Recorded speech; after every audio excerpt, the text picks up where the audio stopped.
Viewers, you are once again welcome to Baramatu Voice. You are dialing station beaming live from the heart of Warri, the commercial nerve of Delta State.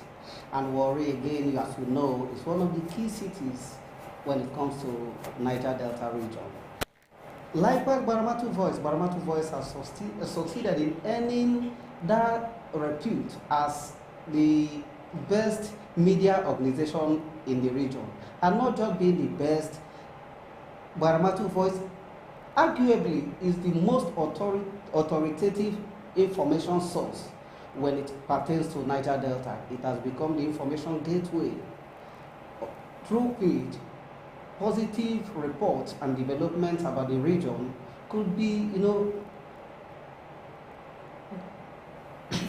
could be sent out to the world without any form of distorted views. Here in the studio with me is and myself, I remain your anchor, Jerome Mario Otomi. Welcome to this today's special edition of Baramatu Voice Election Headquarters. We have not, retired, neither have we resigned. It's a continuous process. We are not going to rest until your governors and your House of Assembly members are elected. And even after that, we are going to continue this conversation till May 29, when the swearing exercise will be carried out. So it's a full package, not just a full package, but a bumper package which you cannot afford to miss. Yeah. We have made up our mind to be giving you minute by minute, update as it pertains to this election, and that we promise to continue to deliver until this exercise comes to a logical conclusion. Don't you think so? Yes, because we've been doing this live broadcast, and it has been fluent, and activities has been reported according to how the issues are, and it has been very objective report from the studio, and even the callers, people we call in, giving us update over the various activities, political activities that is ongoing in the country, and it has been going well. And the Baramatu Voice, as you rightfully said, has given the best of information to the public in terms of this election period, because our headquarters give the best, getting feedback from the field, and things are going on well. That even reminds me, for some time you've been on the field, giving us feedback. What was the experience like? It's very interesting, and sometimes when you look at it, it's very stressful. When you, for instance, within the creek, you move and from one particular ward to another ward by using boats. It's stressful, but all what we saw, it's part of the nation building sacrifice. Yes, okay, all right. It was very calm. From your observations and reports, can you say that we are moving forward as yes. a nation that is practicing democracy? Democracy is taking a new shape in Nigeria due to this new positive or negative shape. If you look at it, this election is election that Nigerians. Electorates are aware that there is a need for a shift in democracy to be very, very transparent in terms of having a new leadership. But unfortunately, not what people sometimes expect that play out. And that is the situation that we come to. So, but if you are asked, what do you think propels this new shift? A new shift is that maybe the old ways. There's one particular. People are tired. Yes, people are tired. When people are tired, they look at it. What new thing can be created? When you look at one person given a kind of leadership, and you feel that you are no longer comfortable, people become that consciousness that there should be a change of a new government where a lot of productivity, a lot of new breed of persons will come into leadership for new manifestation. You are speaking from the experience, Ghana from the field. Yes, from the field. Okay, now let's adapt it to the forthcoming governorship election. Our major focus is Delta. We are Delta State specific. What should Deltans expect? going by the experience of the last yes, Delta State election is, at this point now, is unpredictable because it is fight to finish. Because over the years, PDP as a political party, ruling party, has been in the helms of affair in Delta States. And this time around, a lot of persons are consciously saying that there should be a change. Let us see what area has PDP done and what new things is coming to the state. So there's this consciousness of change. And the change the people are advocating is not that kind of change that give us money and go away. No, it's not that kind of change. It's no longer going to be instant gratification mentality anymore. No, it's not that. Yeah, in as much as I appreciate the development as an individual, do you think what is going on is sustainable? Yes, sometimes when what is going on could be sustainable if the trend continues in this dimension. Then how do we ensure as a people that the trend continues? Yes, it's a matter of enlightenment. For instance, now if you go to the riverine area during the time of election, people are becoming conscious that this is what they want to vote. Even these old fishermen and women, they will tell you that there is one symbol that they want to vote for, and that is what they want to vote. Mama, Papa, Pikin.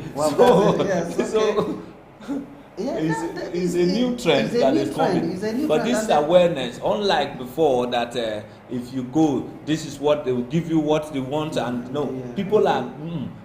We are not interested in what you have been giving us for 4 years. It's what we are interested in is what we are going to achieve developmentally. So there was a time we talked about that politicians that are coming for mere promises. Let even communities hold them accountable by having a kind of memorandum of understanding. Write down what you want to do for this community.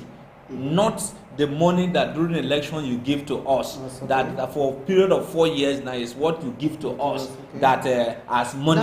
So what happens if after signing that MOU or GMOU, because it has graduated from GMOU, from MOU to GMOU, especially as it pertains to Niger Delta region, in terms of NGOs and all this kind of stuff. Exactly. What if after signing that MOU and you default? Definitely, that is why sometimes there is a need for a new approach. A new approach in the sense that people take things for granted. And for instance, now, if you go to maybe you assume office, you want to take oath of office. Oath of office in the sense that bring in the Bible, bring in the Quran, take this oath of office, I pledge and do. These things are no longer working. People should be all traditionally responsible in terms of, okay, this is what you are saying. This is a blueprint. We want to use our ancestors to take oath. We want to use our deities to take this oath. Deity like for instance, that there are different beliefs. You can say, okay, this thing, what the job people know is Egbesu. If you play with Egbesu for your 4 years, you will not get to the end of it, and it will consume you. So by the time when you hold people accountable traditionally, because this normal convention of oath of office, freely people are coming. They are not seeing anything that is threatening that if they violate this, and this is what will happen to them. So, but once that is done, so for the sake of our viewers, you are saying that Egbesu will be more effective than the Bible? Our deities has no mercy for anybody. Even the high priest. Operation Fire for Fire. Fire for fire. If you misbehave and if you violate, there is no mercy for you. So by the time when people, one or two persons become a victim of violating, and the repercussion is death, they become afraid. Others will sit up. Yes, others will sit up. This is what Mr. A did, and this is what happened. But that's equally where the freedom of worship comes in. I can tell you, you know what? I'm a Christian, and I'm not going to, do that. All I can, as far as the oath of office is concerned, I'm going to do it in accordance with my Christian belief.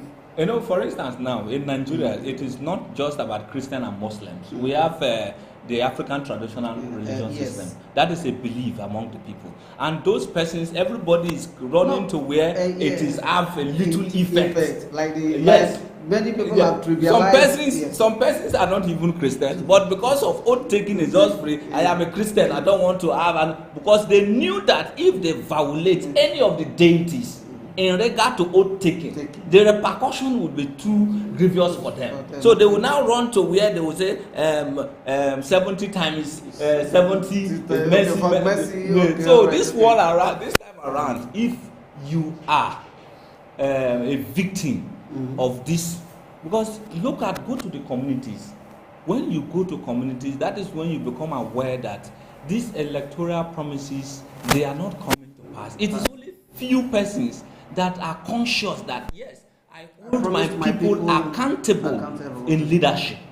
If that is not done, definitely you have failed the people. The people will not have trust in you. That is what you see, the new shift that is happening to this country. Okay, so you are advocating for a shift, just like there is a shift in political awareness. You are equally advocating for a shift from the Bible, the use of Bible and the Quran as a means of oath taking to traditional means. For instance, now we are Ijaw people. Let us be realistic. We are Ijaw people. Before the Bible, the traditional system has been on. Before the Bible. But many people claim to have seen the light. That was like the old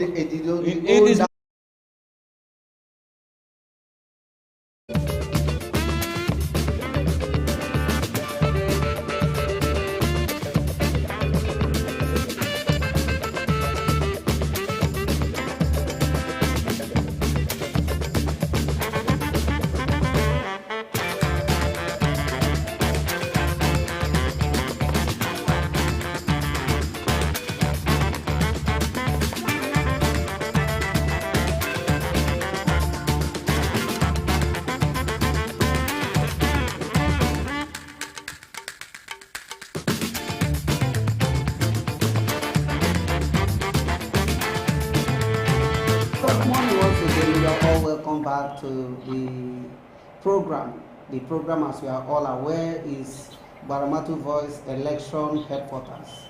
Is a program put together by Baramatu Voice to give you minute by minute update as it concerns or pertains to the ongoing electioneering in the country.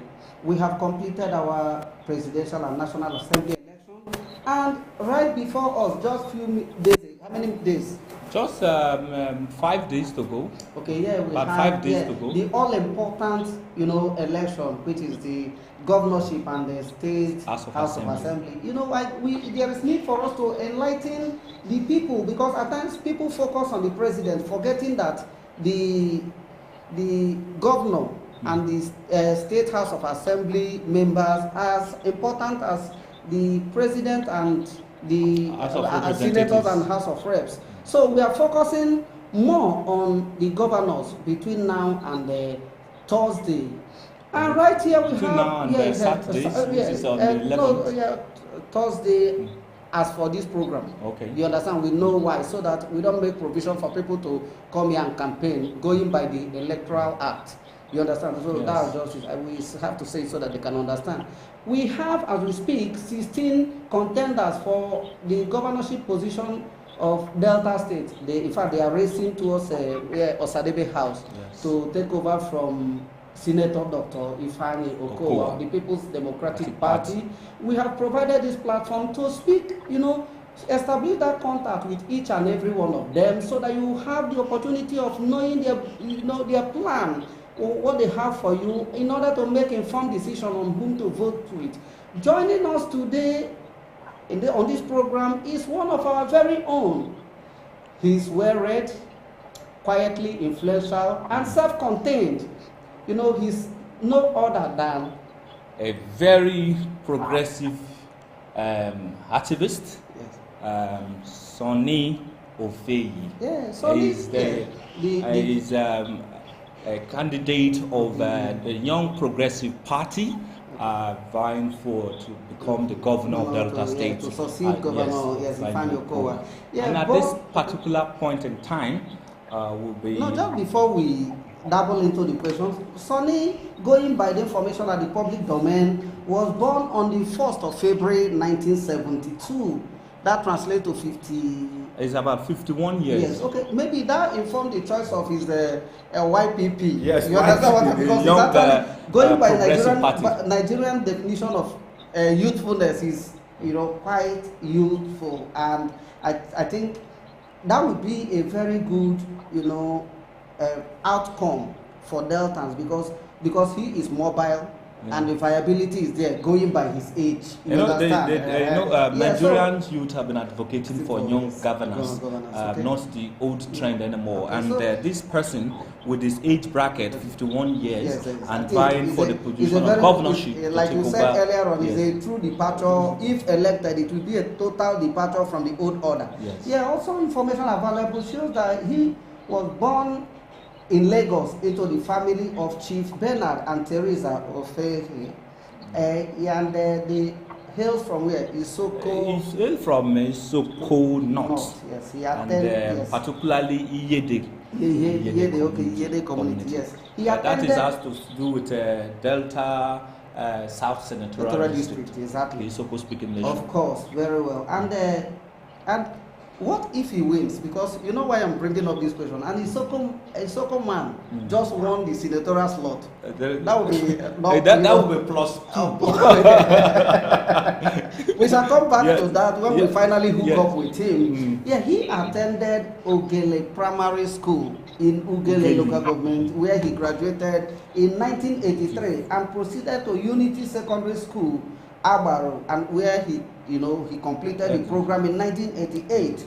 Upon graduation, he proceeded again to the University of Benin, where he studied industrial chemistry. That was when it was 1995. 1995. But on the course of that study, going by information available before us, something dramatic and interesting happened that changed the course of his life. Because when you hear of Sonny, many people think that he's a lawyer, you understand, but he's not, because of his long years of activism. You get it? They feel that he's a lawyer, he's this, but actually it was while in Uniben, he hold a background who studied industrial chemistry, just acting like a lawyer. In 1993, we all, I don't know where you were at that time, maybe, but you 1990 what? 1993. Maybe we were somewhere, I don't know, but Nigeria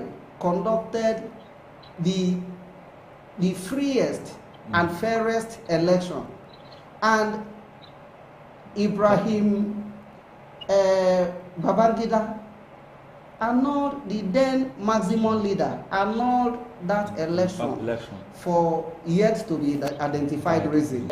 Kashimawo Abiola, he won that election and he was annulled. And many people, took to the street, agitating, protesting, and say that no, that cannot happen.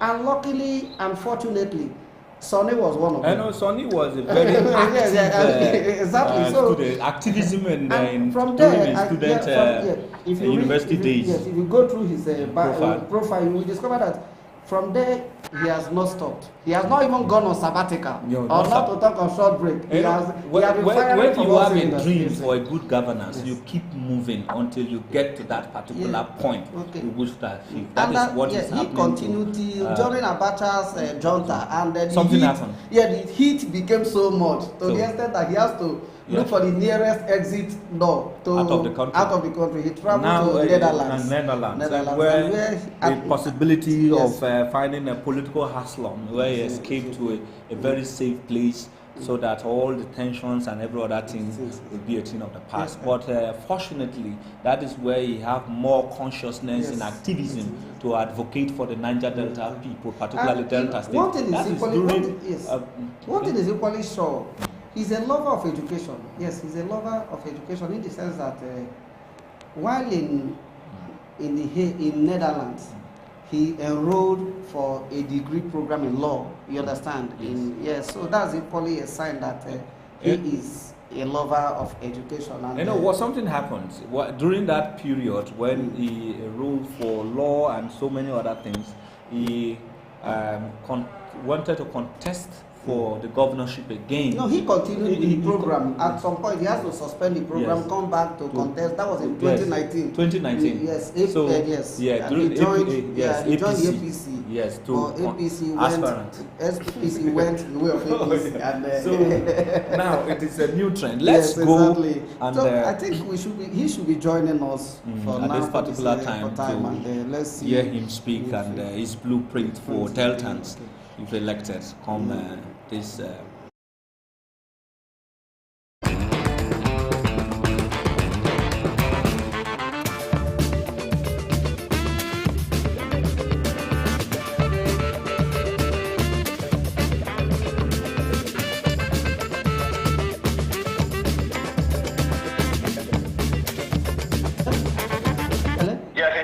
Yes, okay, yeah, good morning, Mr. Sonny. Yes. How are you this morning? I'm very well, thank you. Yeah. I'm very well, and thank you so much for having me on your program. Thank you so much, and sorry for keeping you waiting while we were giving... It's fine, it's fine. Yeah. Okay, all right. Good to have you once again, and on behalf of the CEO of Baramatu Voice, Jacob Abba, we thank you for the time, making out this time to be with us out of your very tight schedule. We obviously appreciate here. Yeah. Now, straight to the business, in order not to eat into your time, the long-awaited election is here. In fact, we are already in the season. And luckily and fortunately on your own part, you are part of the contenders. You are not just a stakeholder, but a contender. You are among the 16 candidates, angling to succeed Governor Ifeanyi Okowa. What is your impression, general impression, about the whole exercise so far from the 25th of February till date? Well, first of all, thank you for having me on your program. And it's a great pleasure to fraternize with the job people. So I feel very much comfortable. Well, the enthusiasm is high. A lot of Nigerians have come out. Now they believe their vote will count. Even though we had some challenges in the presidential election. So, sorry, I'm climbing. Okay. Hello, can you hear me? Yeah, we're with you. Go on, sir. Okay. So the enthusiasm is high. A lot of Nigerians believe that their vote will count. And a whole lot of people who were never interested in voting before are now coming out to vote. So it is becoming...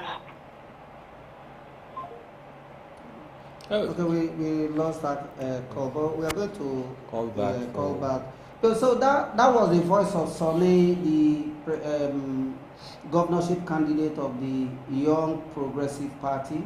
Is one of the major contenders for the Delta State governorship position, and he will be right back here with us in the studio. There is something that he said that is very interesting. He said now Nigerians will believe that their vote will count. So definitely we are going to ask him what makes him feel that at this point in time Nigerians' votes will count. What new shift has happened? Yeah, it's very, very important. No, he just to get his own point of view. Not that we are not aware that we can feel it on the street. It's everywhere that people are very, very enthusiastic about this election. It seems that a new awareness campaign that there should be a change for new leadership. Yes, but even while we celebrate, I'm still particularly not happy with the National Orientation Agency, NOA, because it is their responsibility to do all this. Look at the creation of political awareness, but unfortunately, I think they failed woefully in that particular responsibility they have, and it's very, very pathetic. I think they really, at the end of this exercise, they really need to be blamed very, very well. But as I keep saying, this is not the right time to apportion blames. Yes. You understand? No failure has not occurred until we yes. Okay, welcome back. Sorry, viewer, he's back on the studio with us. So we are sorry for that break in transmission. It was due to technical challenge. Okay, so Mr. Sonny, you are welcome back. You were talking about the general impression about about concerning the ongoing electioneering in the country. So can you continue from where you stopped, sir? Okay, well, I think Nigerians, the enthusiasm among Nigerians as relates to this 2023 election, it's very high and very impressive.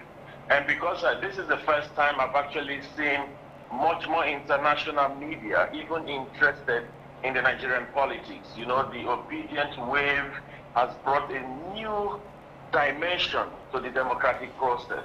Even though the election was marred by a lot of irregularities, a lot of frauds, but the people are still optimistic that with this, with the way it is going now, you know, we can, for the first time in our democratic process, get it right.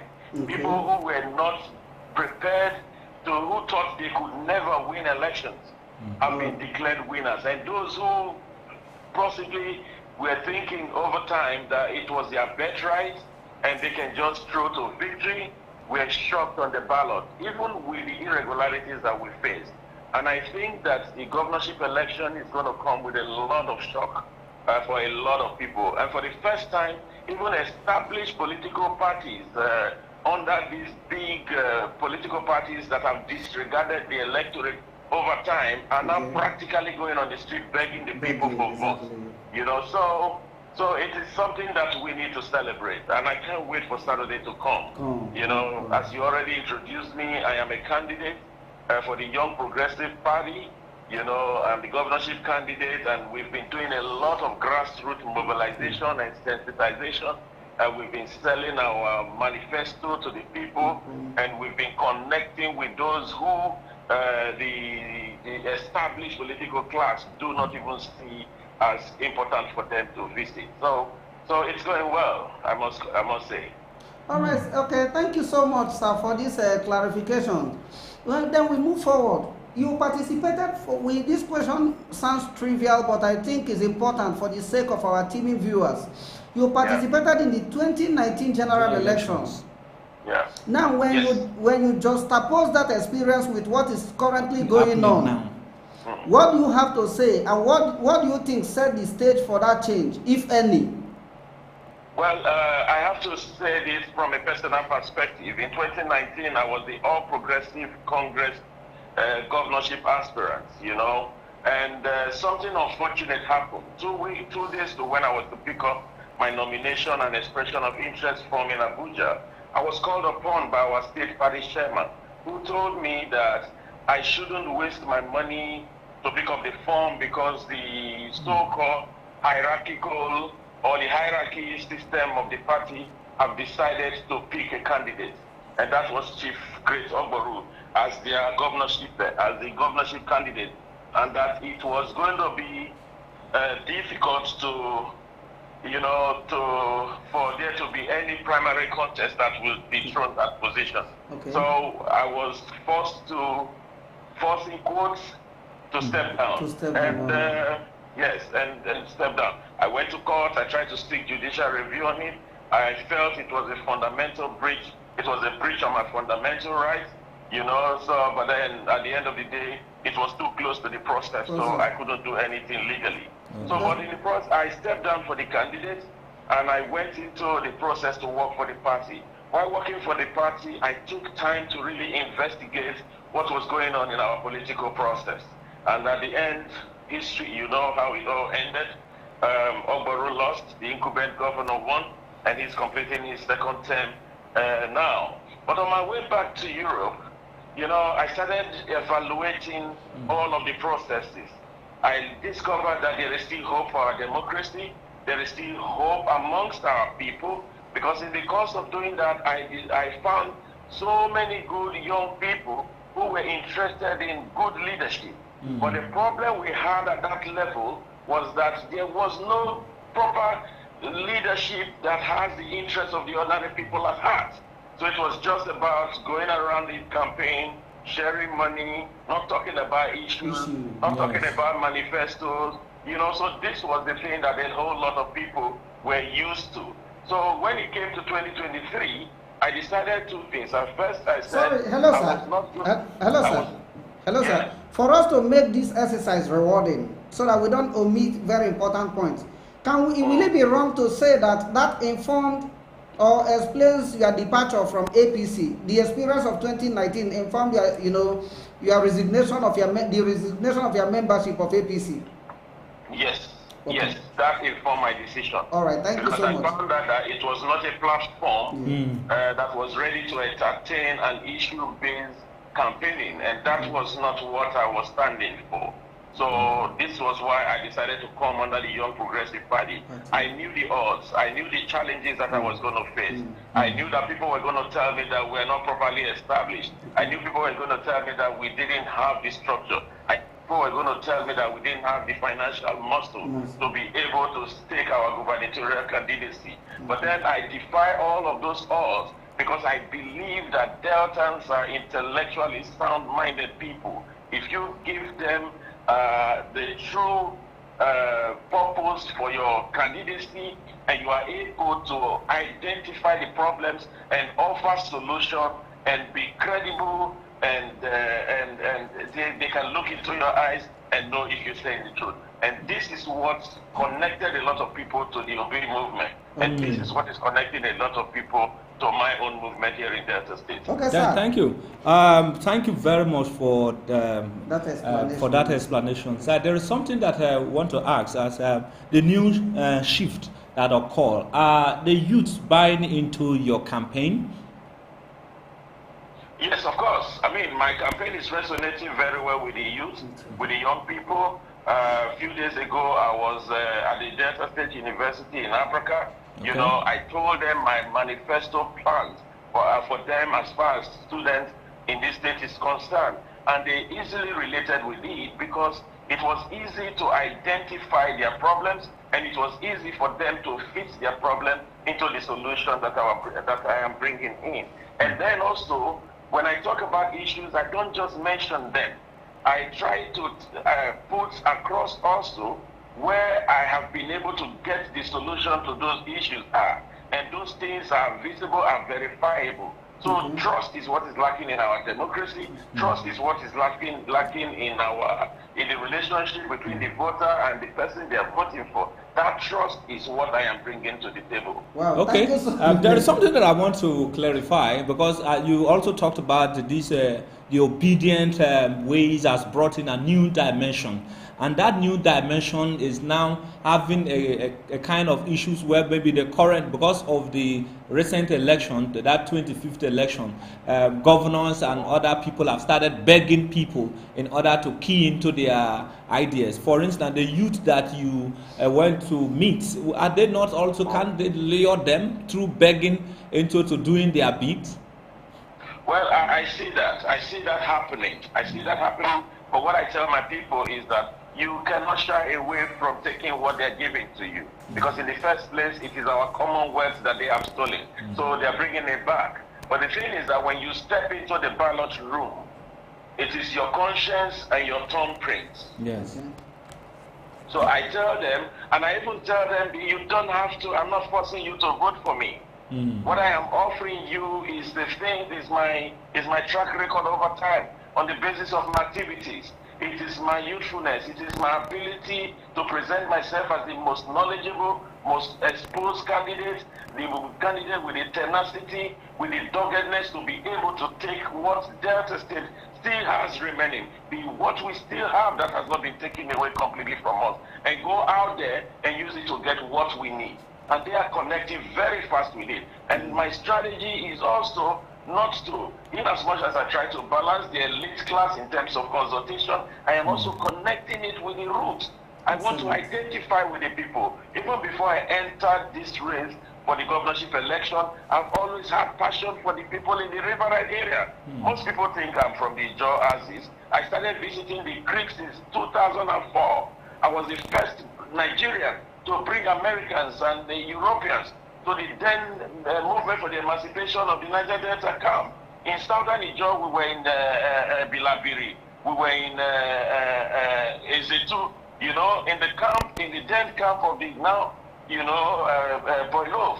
You know, so most of these ex-agitators, Tompolo, Boilov, Tomateke, I started to cover, they all know me.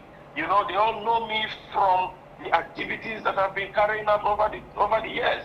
So the people particularly those in remote areas who the government has abandoned and neglected, are the people that are actually inspiring me to come for this, to become a governorship candidate. Those are my base. And in the course of my campaign so far, the communities that I've visited, the places that I've visited, the people keep telling me, you are the first governorship candidate that has ever visited us. And with what you are putting on the table, we will go out there and vote you on election day. And this is my joy.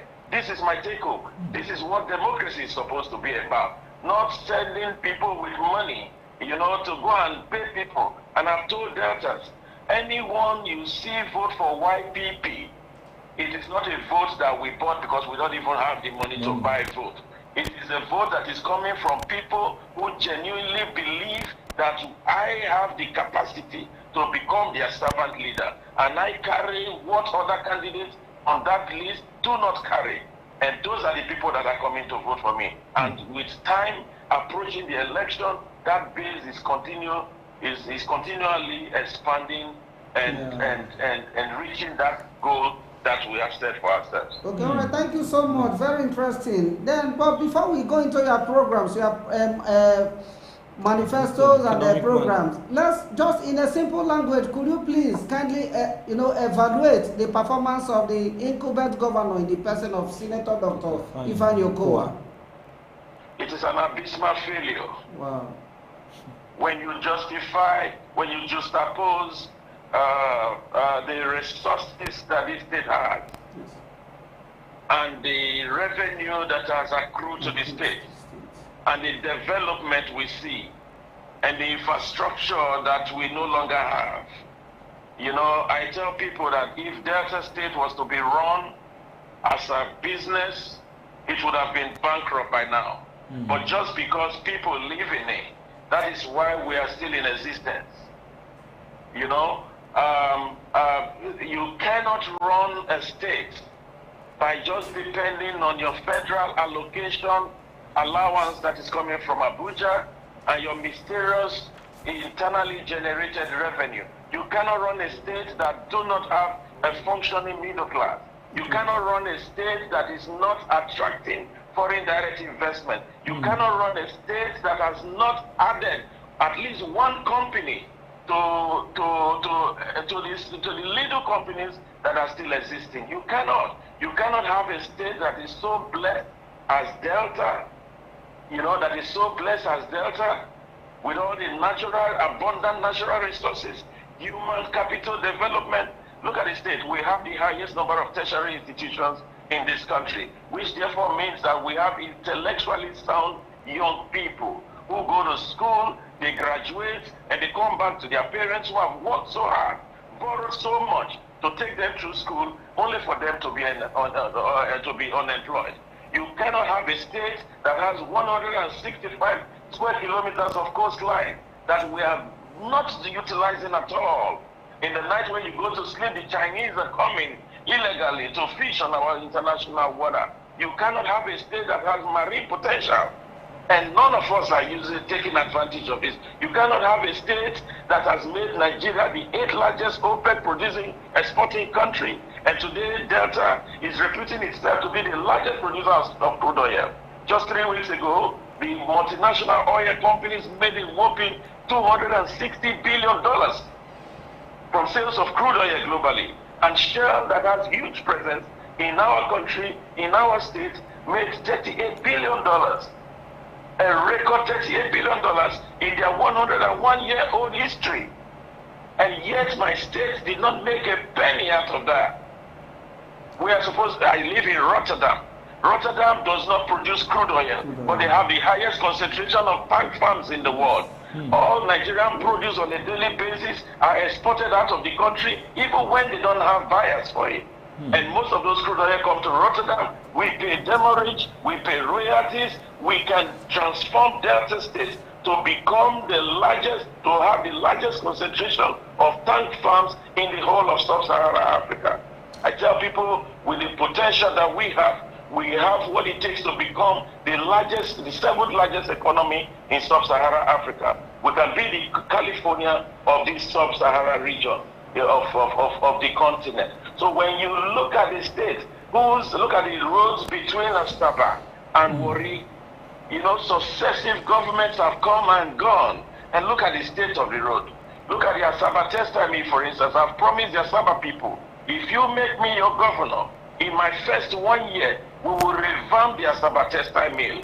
85% of most of the things we wear today are sewn by Nigerian tailors, and yet the materials are imported into this country. We have to stop that. This is a conduit with which we can re-establish a company like the Asaba textile mill, you know, and begin to produce cotton. Look at, you know, you've heard of the Hollandis material, right? Okay. Yes. Hello, sir. Yes. Hello, sir. Yes. Yeah, you know, as a way of providing direction so that you can equally have that, you know, a structured means of projecting your programs to the people. I believe we'll come back to these issues, but let's take it, you know, under different subheadings. So going into your manifesto or your programs, can we look at beginning with the economic blueprint? Can you kindly explain or articulate all this under your economic blueprint, sir? Okay. Well, let me start like this. My core area of interest is education, agriculture, and healthcare. You know, and the reason for agriculture is because first we need to advance the way we carry out our agricultural processes. The world has advanced. You know, there are high technology, the technological machinery that are available that increases outputs. I don't see that anywhere in this state being utilized. There are various investment portfolios that are available out there globally that any government in Africa can access. And today, Europe, the land space for agriculture in Europe is gradually shrinking. They have as less as 15%, whereas in Africa we still have close to 75 to 80% of land space. And Delta states still have a lot of land spaces that are valuable for international investment, for foreign investments that can take over that space. Research has shown recently that the banana will go extinct by 2025. So Europe is gradually bringing out funds to encourage their farmers to go out there and grow what they would need for their consumption. We should open our market for this. This is one area I am targeting to bring in foreign direct investment. And then my foreign direct investment portfolio in my first 1 year is set at a minimum of $26 billion. $26 billion in my first 1 year. And that will enable us to revamp most of these industries that I am talking about. And then we will also ensure that we fund, I'm going to set up a social trust fund that will give soft loans without interest to our farmers in order to congregate them and help them with the funding that they need to be consistent in their agricultural processes.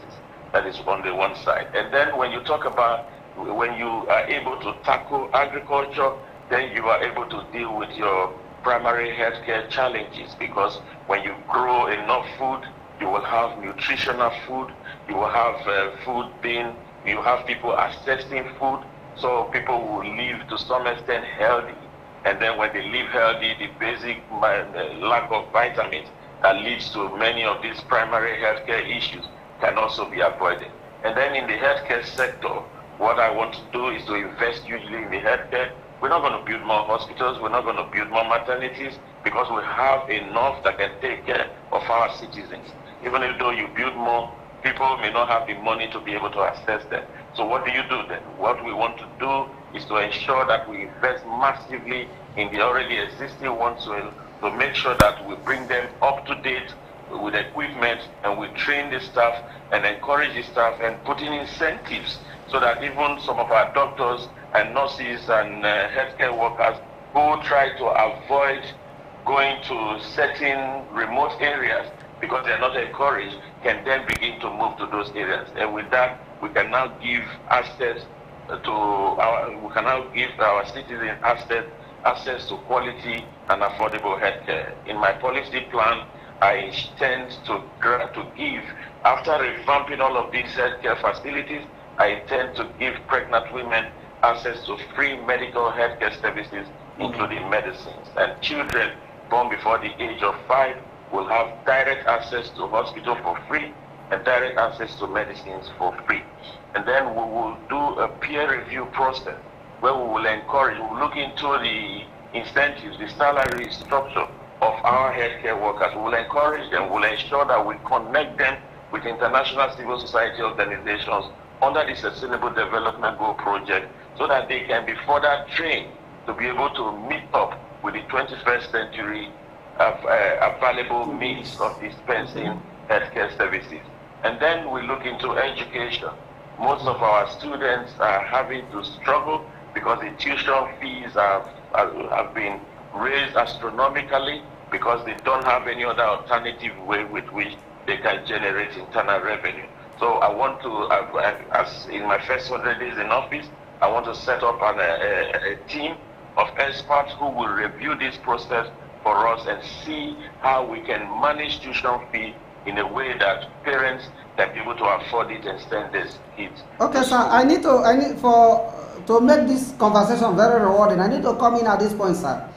You know, across the globe, it is believed that education can no longer the weight of educational funding across the globe has become so crushing that the government alone can no longer shoulder it.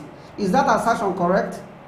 Yes, of course, it is correct. So if, and that is why it is shocking that our government is not finding those relationships, okay, you know, with agencies, institutions that can marry their projects in a way that it can be beneficial.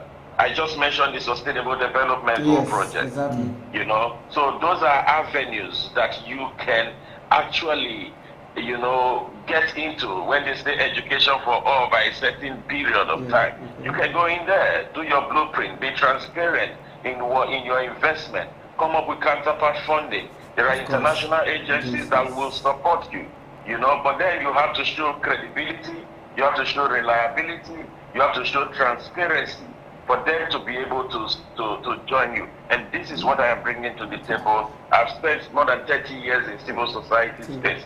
So I understand the rudiments of how this avenue operates. Yes, so yes. And I'm ready to bring it to bear. And in some areas, I may not necessarily have to pay my teachers with the state salary. There are organizations that can take care of that, particularly those in the riverine areas, where you are able to show that there are challenges that these workers face. You know, you can go out there. There are organizations that will help you, you know, take off those responsibilities from your shoulder, just to ensure that people who are in remote area can get access to education, and not just education, but free education. Thank you so much. Yes. In most of the, thank you very much for that aspect of the education. Now, if it is Niger Delta, maybe we'll still come back to the issue of the coastal dwellers. But still on education, sir.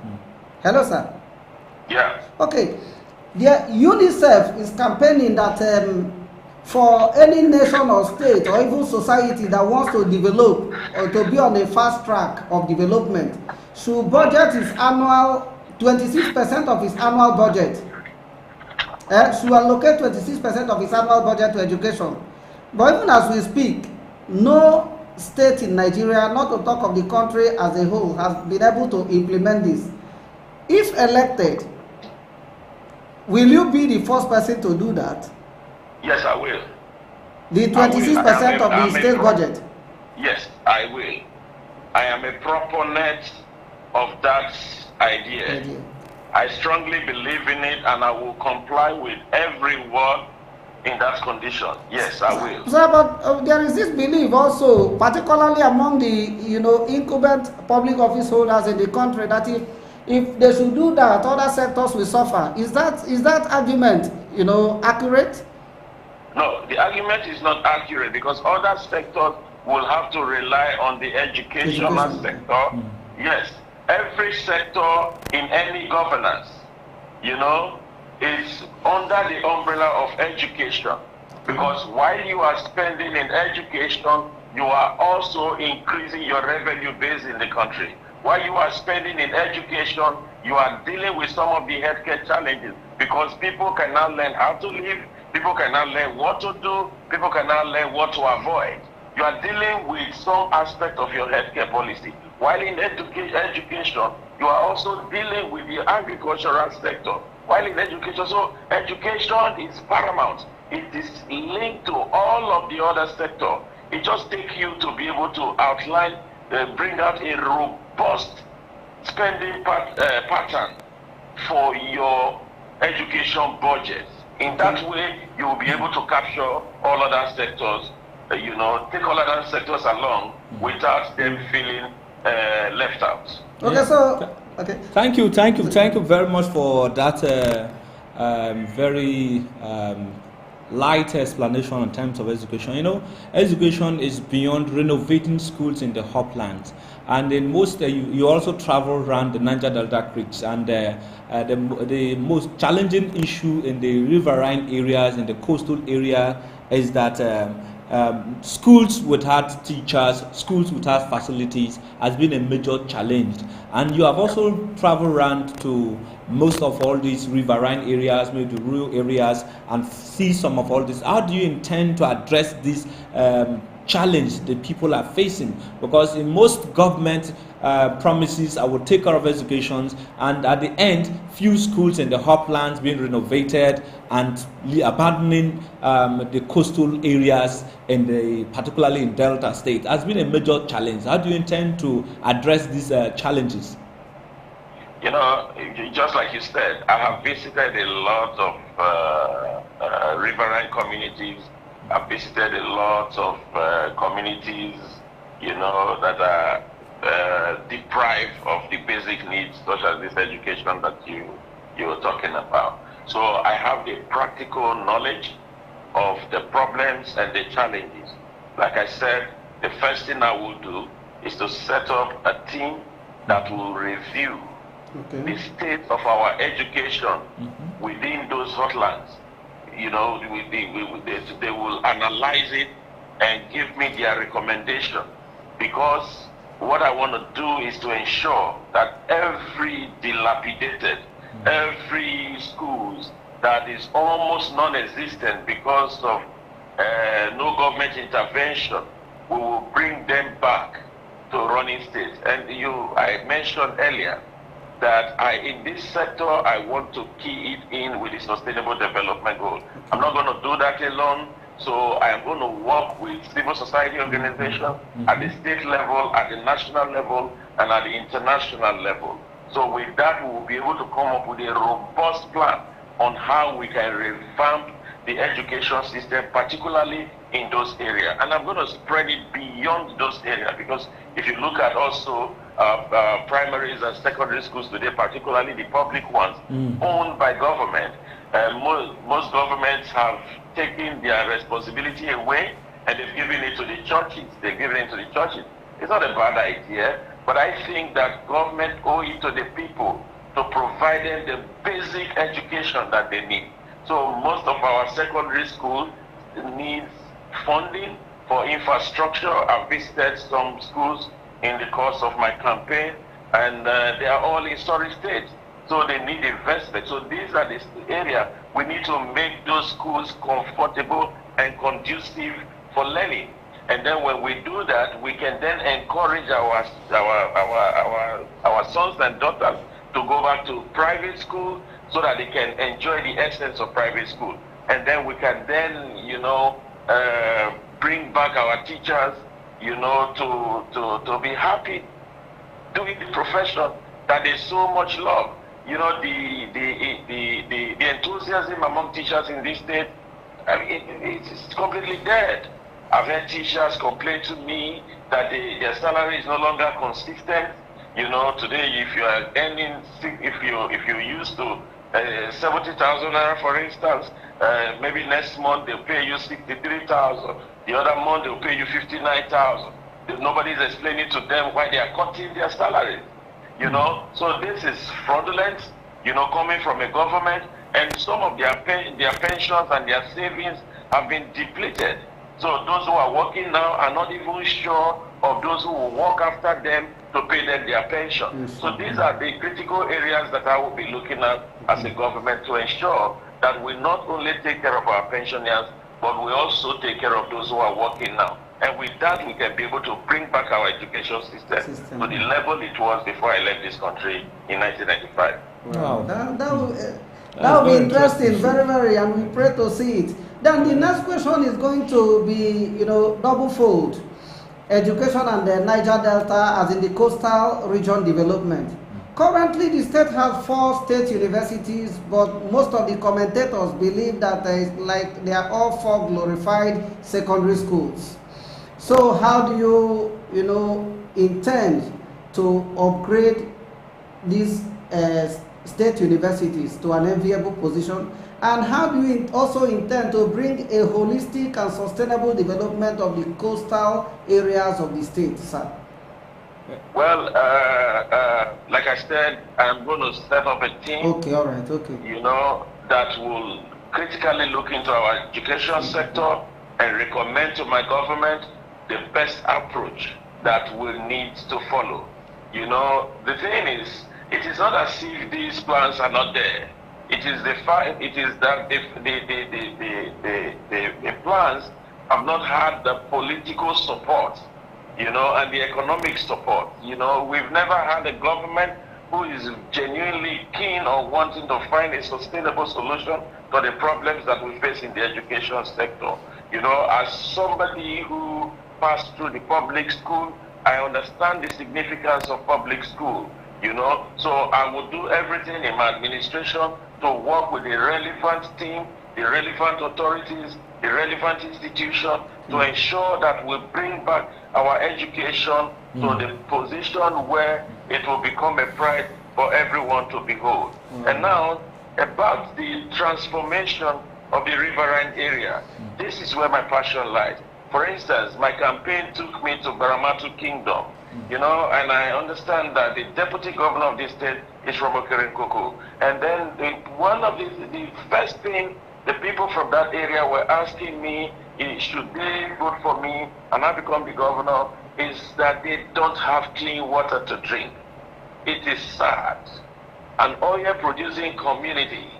And while I was going on that boat ride, I saw mother vessels, tankers, betting on the water, waiting for their turn to take away our crude oil and go away in a cluster community where the people are not even up to 5,000 in number, and yet they cannot boast of water, basic clean water.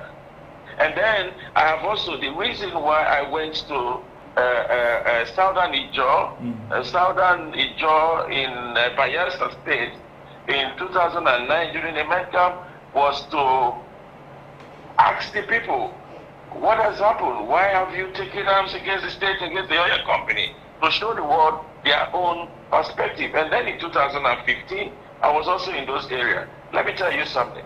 12 cluster communities in Southern Ijaw area are oil producing community, housing Nigeria's 2 deepest offshore drilling platforms, the Bonga oil field and the EA oil field. Combined capacity is 500,000 barrels of crude oil per day, and yet those communities don't have basic clean water. We're not even talking about clean hospitals, we're not talking about schools. Those ones are nothing at all. They don't have it. My government is going to sit down with the IOCs. My government is going to sit down with the international IOCs, not even at Nigerian level, to discuss some of these humanitarian problems that has been inflicted on our people just because God has given them crude oil. Environment polluted, their occupation, taken away from them. So right now, I have been discussing with a lot of companies in the Netherlands. Today, I can assure you that in my first 100 days in office, the first thing I will be signing is to acquire 200 fishing trolleys from the Netherlands that will come here, funded 85% by Deutsche Bank with a 15% equity contribution coming from companies that will own them. But I will stand for those companies as their government, supervise those processes, and ensure that we go back to our waters, that we can go deeper in the water with modern, technologically built fishing trolleys to increase our fishing potential. This is what I will be doing in that area. And then secondly, I mentioned the coastline. I mentioned the economic potentials of the coastline. You know, we have 165 square kilometers of coastline. We need to take advantage of it.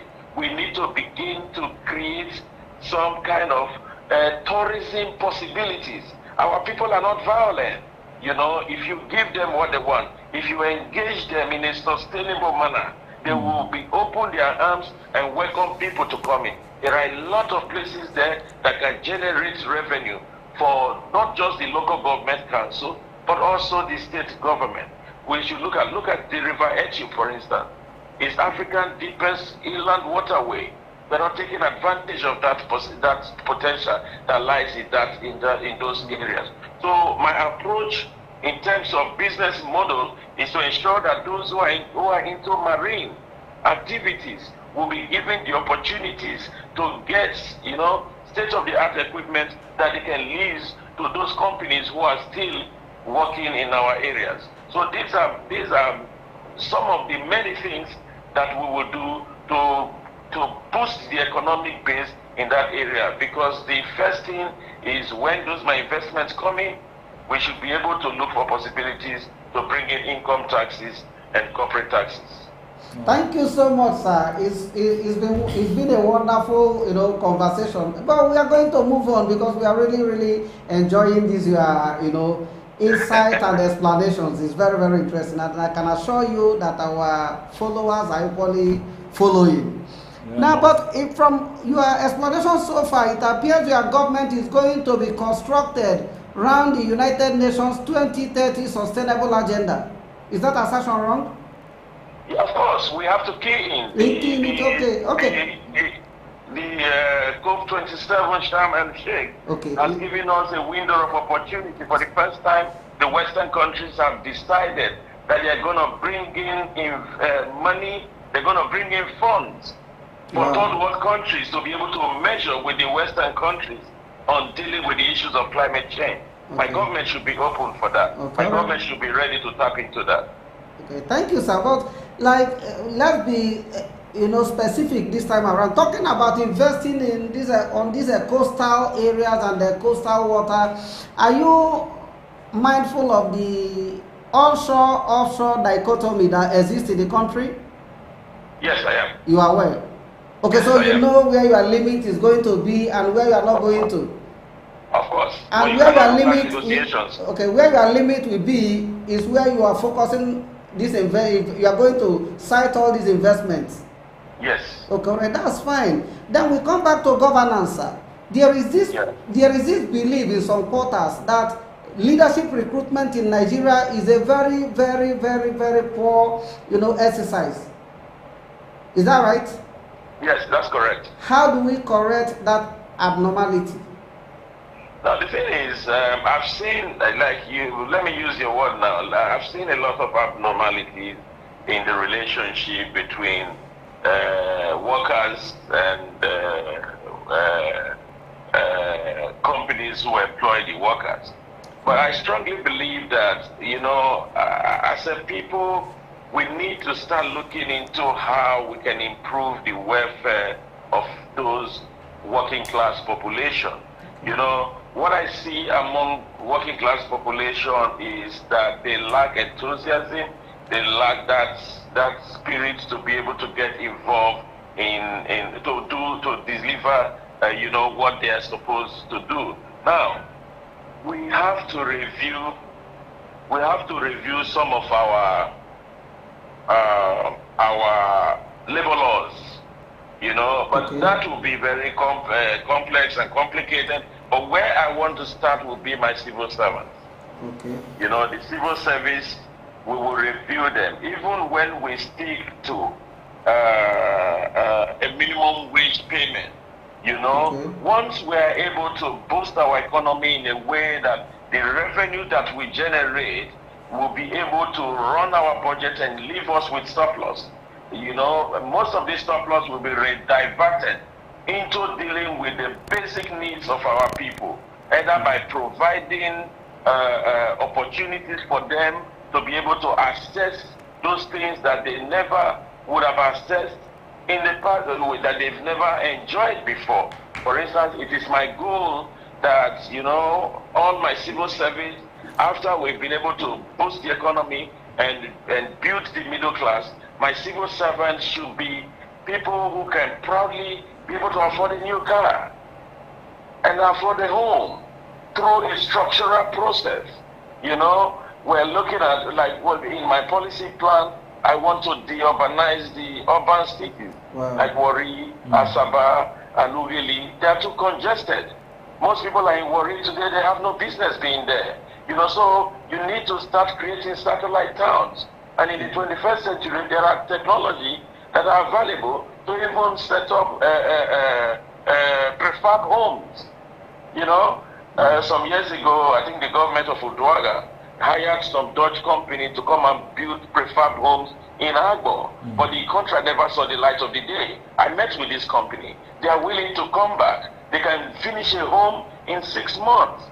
So this is where we are. So we need to broaden our horizon in a way that we can be able to go out there and tap into opportunities that are available and bring them in. And when you begin to create that opportunities, then your civil servants you can start taking your civil servant out of the urban cities, create a satellite town for them where the houses will be better than the one that is in the city. You know, you leave them with an incentive that will make them move.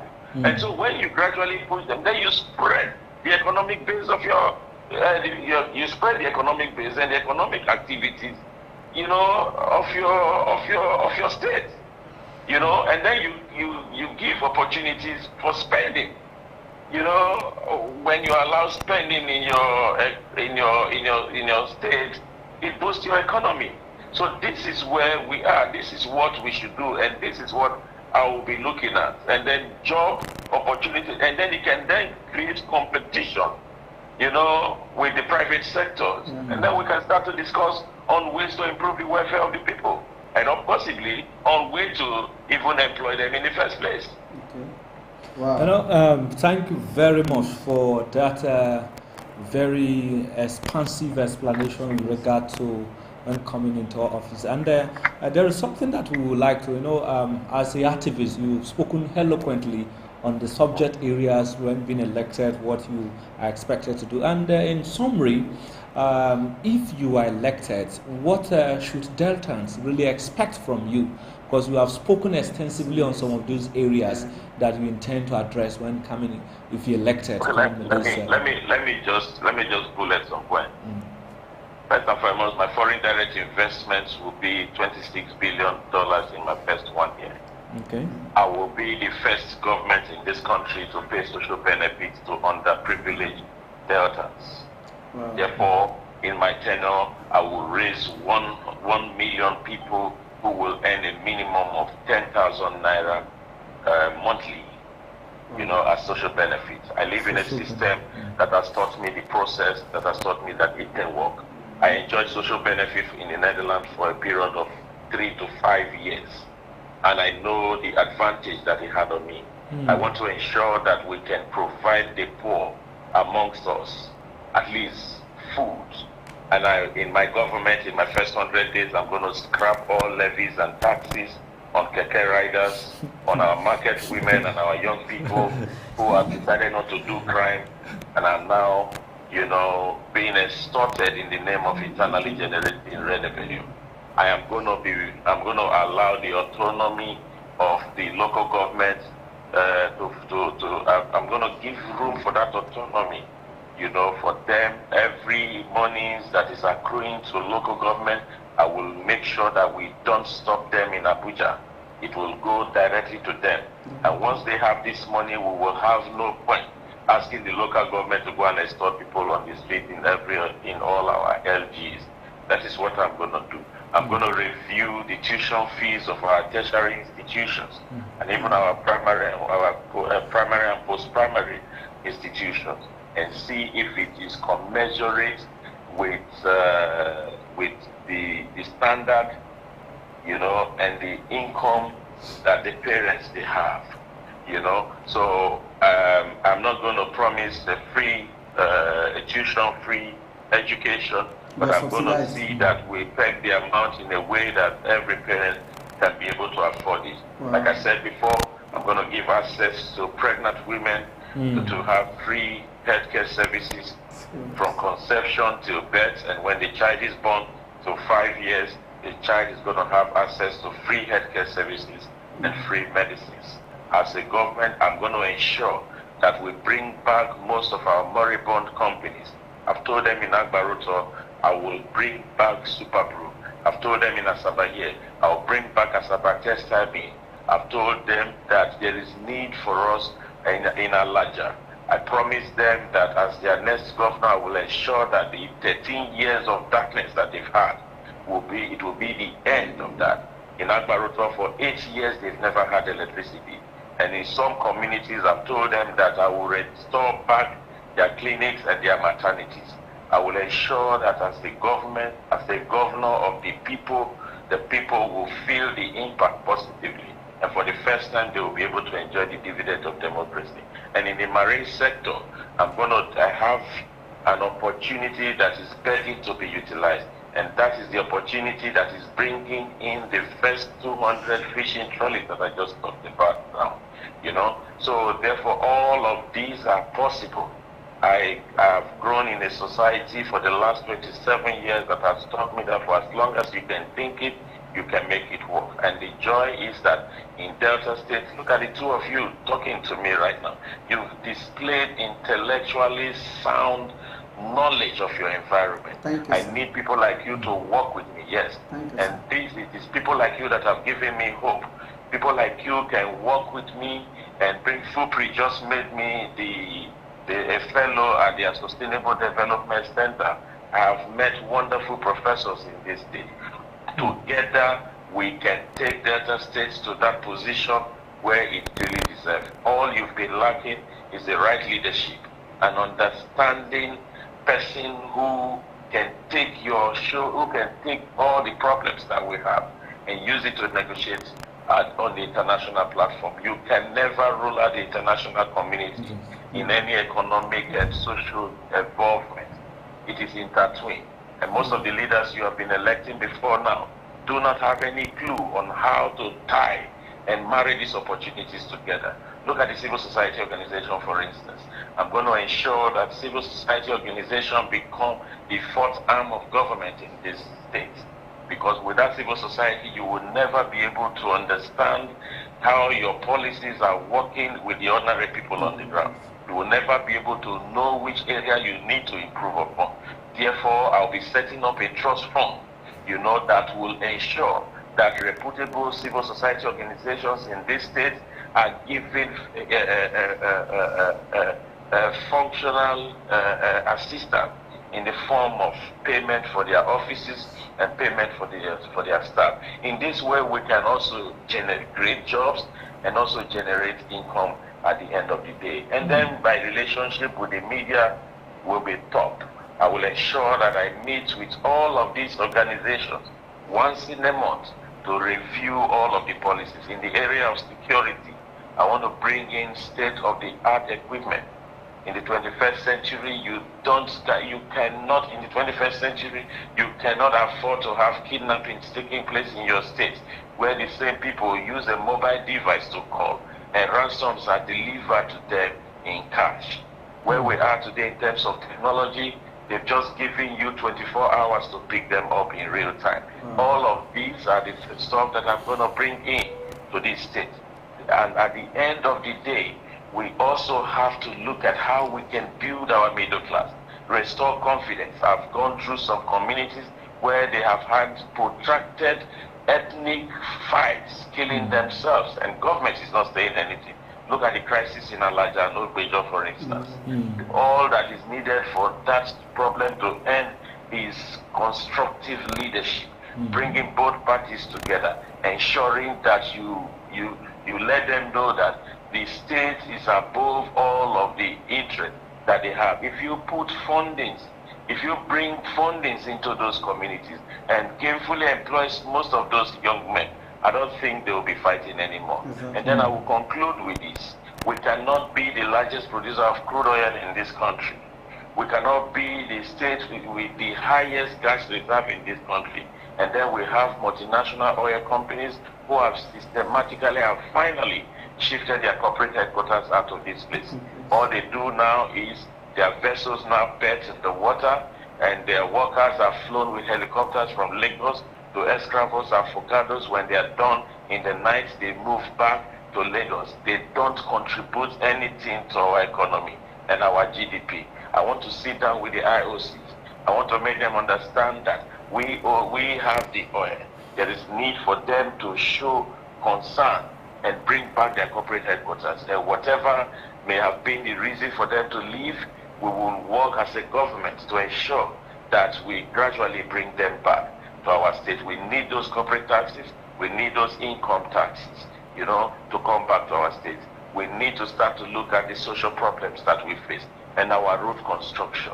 All of these we can achieve if we come together with the right leadership. So my call for every one of you, including the two of you interviewing me today, please educate our people. Let them know that money is not everything. Let us not miss this opportunity that is availing itself before Deltans. I mean well for this state. I left this state 27 years ago. Ordinarily, I would have sat back in Europe and said, God has blessed me and my family. And indeed, God has blessed me and my family. But because I believe in a united Nigeria, I believe that in our diversity lies our strength. I believe that going abroad was not for me to go there and stay, was for me to learn what the Western countries have used, all of the system that have brought them to this great economy, and bring it back and use the potential that we have, you know, to marry the both together and see how we can become the state that should be far, far more, even economically better than even the Netherlands where I stay. On the 11th of March, I am the best candidate on that ballot. I may not have the reputation that the two big political parties have. I am the most exposed, most knowledgeable, most dogged, most rugged. I am the most prepared for this position. I know your pains. I know your problem. I've been there before. I have seen the other side of the eye. I know we can be a great state again. Let them vote me, particularly those from the riverine area. I've sacrificed 23 years pushing your case. On a yearly basis, I address the United Nations Forum on Minority Issues, talking about minority places. I've mentioned several minority places within the riverine area in Bayelsa, in River, and even in the riverine area of Delta State. I've done so much. Even in Baramatu, I've been to Baramatu twice before I finally went there again for the third time to campaign. I've been to Burutu, I've been to Bomadi, I've been to Southern Ijo, I've been to Ekeremo. I know all of these places. I know the people. I know they are suffering, and I am not even from there. Give me the chance to serve you. Let me put this practical knowledge into leadership, into execution of dispensing of democratic dividends, and I will never disappoint my state. And together we can make this state great again. Let it be YPP, let it be the Young Progressive Party, and let it be this candidate that is talking to you today. Thank you very much, and God bless you. Thank you so much. In fact, at the point I became emotional. Yeah, you have to, because when somebody is realistic in addressing issues and you are conversant with those issues, and you become emotionally attached to some of all these issues. And it is... on behalf of the CEO of Baramatu Voice, we join our faith with you. But sir, before we go, there is this, important clarification that you need to make. I think it will help you a very, in a positive way. There is this belief among commentators that, you know, activists at the end, when placed in government, you know, come out negative. Is that what you have to say, that they are not always good in government? You need to clarify it, because it's like largely a burden or an albatross hanging on the neck of activists. So do you have, you know, a different view to this belief? I do. You know, the thing is, the activists this is not to undermine my fellow colleagues in Nigeria. You know, when a society has deprived people around you, even including yourself, of the basic needs of life, you know, they starve you. I've seen cases where, you know, you do, as an activist, you do a research, you set up a wonderful proposal, you go to the government, you say, well, come and implement this and you will achieve results. And then even to transport yourself is a problem. When you go there, they don't take you serious. They act as if they are helping you, whereas you've done so much and you are helping them. You don't have funding for the process. If you are a woman, they want to exploit you by wanting to maybe sleep with you. And if you refuse all of these, they abandon you and you become frustrated over time. Then you can compromise, and then the time comes, they feel that, oh, okay, well, you've done so much, you've promoted us and all that, let us give you a political appointment. And you take the political appointment because it's just a means to an end. I've outgrown that. I've visited 139 cities around the world, 69 countries, and they are still counting. I've seen it all. I've stayed in everything that makes our politicians to be corrupt, that they want to enjoy. I've enjoyed it without even having money. I've stayed in a society where you believe in yourself and not what you have. Let me shock you. If you make me your governor, I will be the first governor of this state that do not have a house and a property here. I do not have one. In the course of my campaign, I've been moving from hotels to hotels. I've been carrying my boxes from places to places. People have told me to go and build a palatial mansion in my village. I said, how, if I build a palatial mansion in my village, how would that provide homes for my people?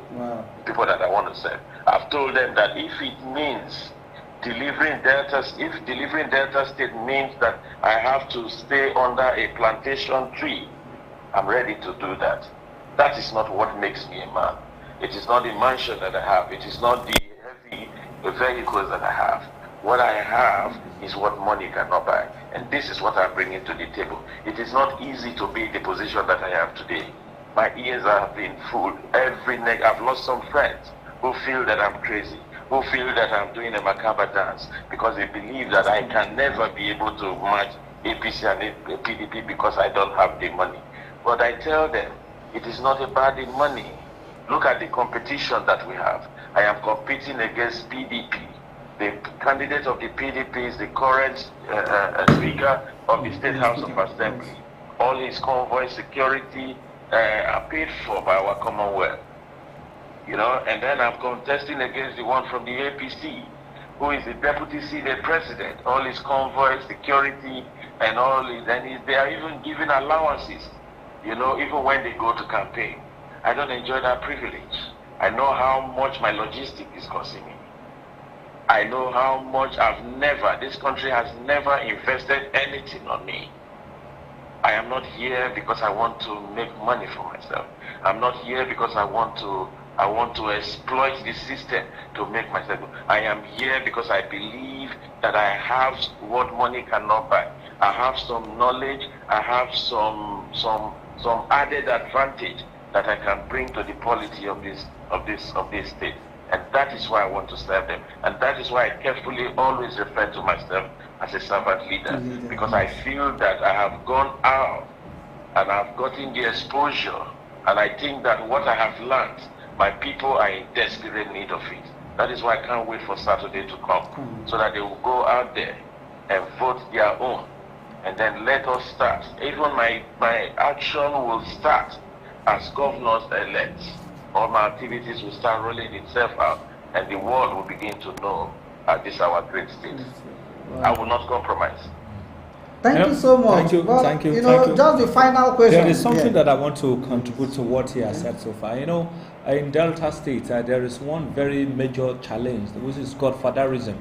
Godfatherism in politics is a very big challenge, and people find it very difficult. Those who don't have godfather find it very difficult to see through. And you coming into politics in terms of the happenings that you have already known in Delta State, godfatherism is a challenge. How do you intend to overcome that? Well, godfatherism starts from the fact that you have somebody out there who has single-handedly picked you and he's telling you he wants to make you a political leader, and then he's going to fund your political leadership campaign, which is what has clearly revealed itself in the case of the PDP, and then at that level, it is leadership by proxy. So you lose all your rights. You are the beck and call of your political godfather. Now, anyone who would deliver Delta State must be someone who do not have godfather. And at this moment, you are speaking to one. I would tell you, you can take this video anywhere. All of the big people that I know in this state, all of the big names that I've met in this state and outside this state in this country, no one has put a dime on my campaign. Wow. They don't even believe I will win. So they don't even want to come close to, they don't see it as anything they should even invest any or contribute anything to. So as I stand right now, if you make me your governor, for the first time in the history of our democratic process, you will be having a governor who do not have any godfather. Wow, that's serious. Okay, yes, you know. If there is anyone out there, the person can come up and challenge me. No one. Yeah. This is amazing. Yeah, we are left with no option than to pray for the actualization of this project. And then let's view governance in the state from a different prism. But still in that same spirit, governance in the state and the country by extension is capital intensive, very expensive. Yeah. How do you intend to change this narrative when you finally assume office? Oh, you see, the biggest problem, in 2019, I took my time to critically study why our election is expensive. In truth, our election is not supposed to be expensive. Our election is expensive because people who are contesting did not work hard for the money. Okay. So they can freely spend it anyhow they want. And then secondly, there is no structural approach as to how these monies are spent. And even when these monies are sent out, there is no oversight function on how this money flows around. So therefore, Nigerian election is the only election in the world that does not have a minimum amount and a maximum amount. No. It depends on what you want to spend or what you want. If you come with $1 billion and you are reckless, even a senatorial election can consume the whole money. This is where we are. So, and then another disadvantage is that there has never been a precedent in our election process. I go to some places, when I talk, people get carried, people get convinced, they believe, but at the end they say, well, maybe today now, we don't hear this story now, this grandma, we don't hear that now. When they don't read, when they are dead now, they don't do this one, they don't do that. Because there's no precedent. This is why I am praying to God to let this, my campaign and my election, be the first precedence ever, where the unexpected becomes the expected.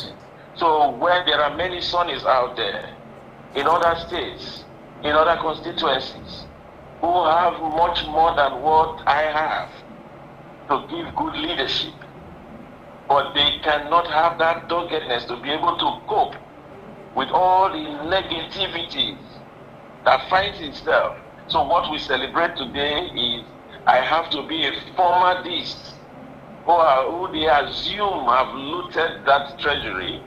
Therefore, I have money to now spend in this election. Then people can now support me and believe me, and ironically also bring in their own money. So this is where we are. Pathetic. That's the word. All right, that is how we are going to draw the curtain for today. You've done so well, sir. It's been a wonderful moment. And right here from Baramatu Voice, we wish you a very, fruitful outing. Yes, fruitful election is election. just around the corner. It's our prayer that your dream come in reality. We hope to celebrate with you. We hope to celebrate with so you. And between now and Thursday, if there's any need to get back, to you for further information and clarification, we will do just that. But in the interim, on behalf of the CEO of Baramatu Voice, Jacob Abai, and the entire management of staff of this great organization, we say thank you for spending this quality time with us, and again we wish you well. Thank you. Thank you so very much, and bye bye now. Bye. Thank you so much. Thanks. Tell the Jones that I love them, and let them come out en masse and vote the candidate of their choice. Okay, thank you so much. Enjoy the rest of your day. And viewers, we welcome you back. Thank you. Thanks for keeping faith with Baramatu Voice. Thanks for staying glued to the station. Thanks for always being there for us. We can never take your availability for granted. Out of the numerous stations in and out of the country, you have chosen to remain with Baramatu Voice. It's very, very interesting.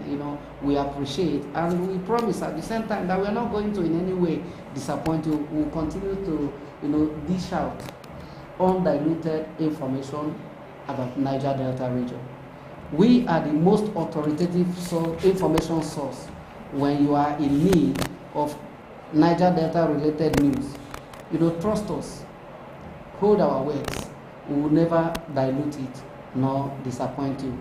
And like we keep saying, we always like to make this exercise an interactive one by you, sending us your reactions, feedback, using any of our social media platforms or the telephone number boldly written on your screen. You can as well make use of them, or go to our comment section and drop your comment. It will be very, very, well utilized and analyzed, and at the same time shared for the consumption of other viewers. Again, many thanks for being with us. We are going on a very short break and we'll be right back. Please don't go away. Again, Jeromario Otomi is my name, and with me is Asiaye Enambo. Thank you very much. I'm bye for now. Thank you. Stay tuned with Baramatu Voice at all times.